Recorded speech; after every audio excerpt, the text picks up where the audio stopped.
Bonsoir Laurent Escure. Bonsoir. Vous êtes le secrétaire national de l'UNSA, syndicat réformiste. Je lisais dans le Figaro que vous étiez d'une certaine manière la révélation de ce conflit social. C'est vrai qu'on a beaucoup entendu parler de vous. L'âge pivot, vous étiez contre, comme d'ailleurs la CFDT, et il a été retiré au moins provisoirement. Donc merci d'être avec nous ce soir. Éric. Nous avons appris dans la journée que des syndicalistes hostiles à la réforme des retraites et hostiles d'ailleurs à toute négociation avec le gouvernement, des anti-Laurent Berger, ont pénétré cet après-midi au siège de la CFDT. On en a beaucoup parlé. Intrusion violente, a dit Laurent Berger. Est-ce acceptable selon vous? Non, c'est totalement inacceptable, c'est totalement scandaleux. Je l'ai condamné fermement, j'ai apporté mon soutien à la CFDT et à Laurent Berger. J'ai même appris que les mêmes, qui sont peut-être pas des syndicalistes, mais en tout cas des gens qui sont dans l'action, cherchaient à venir à l'UNSA aussi, donc on saura se protéger. Mais je veux le condamner fermement parce que j'ai vu les images, comme vous. Il y a des gens qui cherchent à les excuser en disant finalement c'était bon enfant, c'était en chanson, mais il s'agit quand même d'une intrusion. Il y a eu des personnes qui ont été choquées, une personne qui a été blessée, et la question de fond, c'est pourquoi sont-ils allés manifester dans la CFDT? Ils sont allés dans un lieu privé avec une intention. L'intention, c'est de restreindre la liberté d'expression et d'opinion de cette organisation. Quand on restreint la liberté d'expression et d'opinion d'une organisation, on s'attaque à la démocratie. Quand on s'attaque à une organisation syndicale, on s'attaque à la démocratie.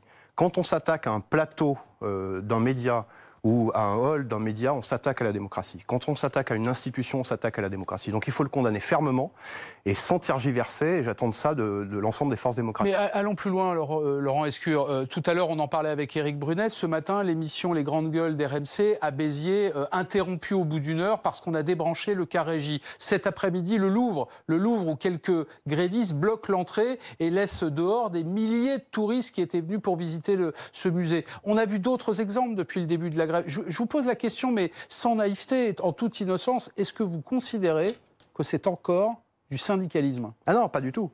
Lorsqu'on est dans l'action violente, on n'est ni dans le syndicalisme, ni dans la démocratie. Quand on veut défendre son idée, la France, on a cette chance d'avoir des institutions fortes qui garantissent la liberté de conscience, la liberté d'opinion, la liberté d'expression. C'est un bien précieux qu'il faut défendre. Dès qu'on dérape dans la violence, l'intimidation ou l'intrusion ou l'acte qui touche des biens et des personnes, on n'est plus dans la démocratie. Il faut que ce soit non seulement condamné, mais sanctionné lorsque le cas échéant la justice passe, par l'ensemble, et condamné en tout cas par l'ensemble des forces démocratiques. La démocratie est un bien précieux, c'est pas une méthode qui permet de faire avancer des idées. Faire avancer ces idées, c'est les exprimer, c'est pas empêcher les autres d'en avoir. Est-ce que vous avez entendu parler de la une de l'hebdomadaire Le Point qui sort... qui est sorti hier. Qui est sorti hier, pardon. Regardez-là. Voilà, comment la CGT ruine la France, c'est ma question. Est-ce que la CGT, selon vous, contribue par la culture syndicale qu'elle entretient depuis des années, celle de l'affrontement, plutôt en général hostile à la négociation, quoique dans les entreprises ça se passe parfois bien, hein. Est-ce qu'elle contribue à affaiblir la France? Je ne crois pas. Je crois que le syndicalisme en France est un atout utile au pacte social de notre pays, et il est un utile complément à la démocratie via la démocratie sociale.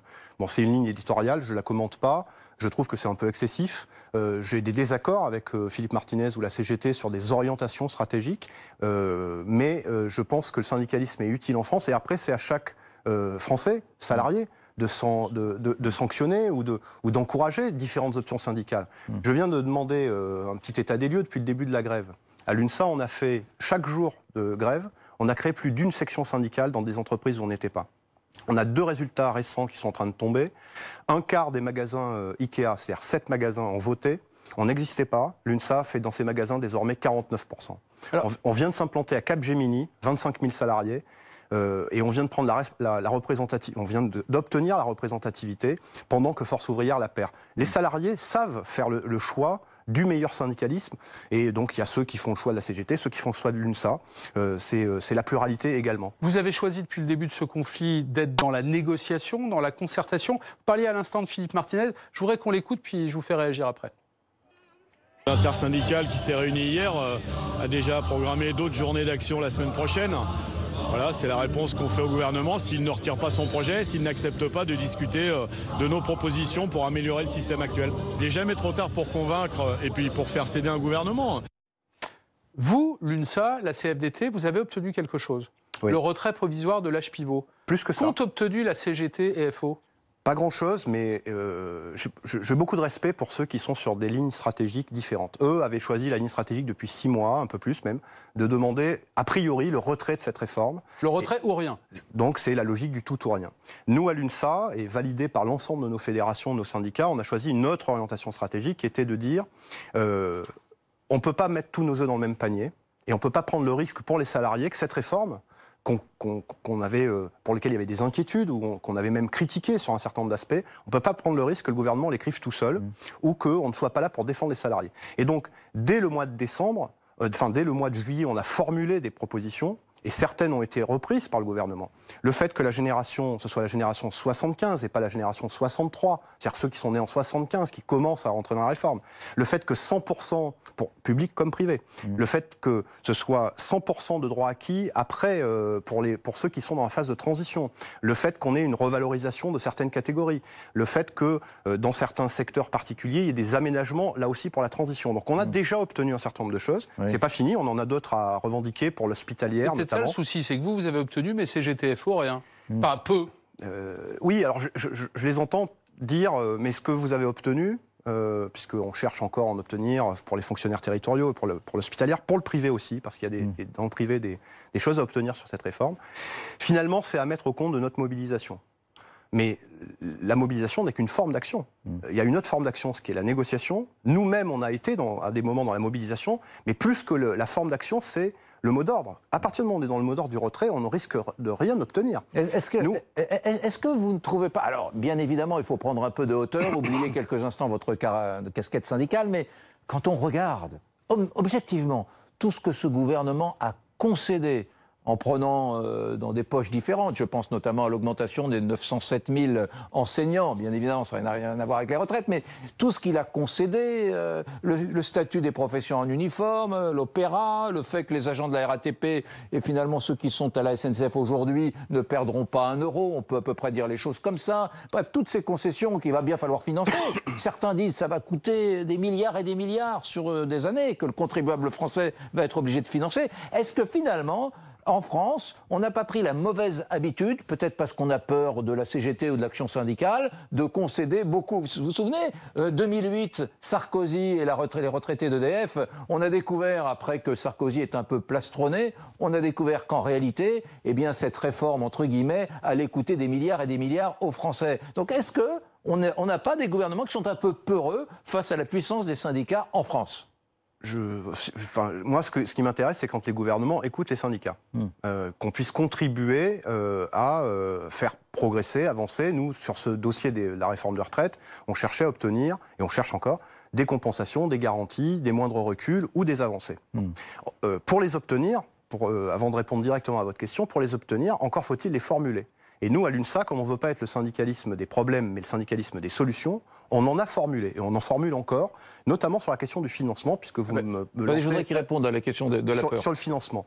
C'est-à-dire que le gouvernement, bien sûr qu'il y a des rapports de force, mais le rapport de force, le plus efficace dans ce pays, c'est celui de l'opinion publique. Et vous remarquerez que dans ce mouvement, c'est quand on a fait de la pédagogie autour de la question de ce que signifiait ce fameux H-pivot en 2022, que l'opinion, entre le 12 décembre et le 17 décembre, s'est complètement retournée pour dire il faut aménager cette réforme des retraites. Donc il y a un rapport de force qui existe, qui s'appelle l'opinion publique, qui s'appelle les salariés, ça peut être aussi l'action, ça peut être des manifestations, des grèves, évidemment, mais c'est bien que dans une démocratie, un gouvernement prenne en compte l'avis majoritaire de l'opinion publique et prenne la tâche des syndicats pour l'aider à construire des compromis qui peuvent être utiles aux deux parties. Vous parliez à l'instant de l'âge pivot, de la manière de financer cette réforme des retraites. Je voudrais qu'on écoute la présidente de la région Île-de-France, Valérie Pécresse, puis je vous fais réagir à nouveau. C'est la première fois dans l'histoire de ce pays qu'on fait une réforme des retraites sans savoir comment elle va être financée. Moi, mon sujet aujourd'hui, il est simple. S'il n'y a pas de mesure d'âge dans cette réforme, il n'y aura pas d'équilibre et de sauvetage des retraites à terme. Voilà. Oui, c'est pas une réforme des retraites. Alors. Ce soir, c'est le moment, on a le temps.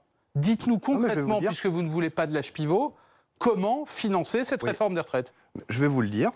Je vais commencer par dire qu'il y a une petite erreur dans le reportage qui a été diffusé là, sur sur c'est la première fois qu'on fait une réforme sans savoir comment la financer. C'est pas vrai.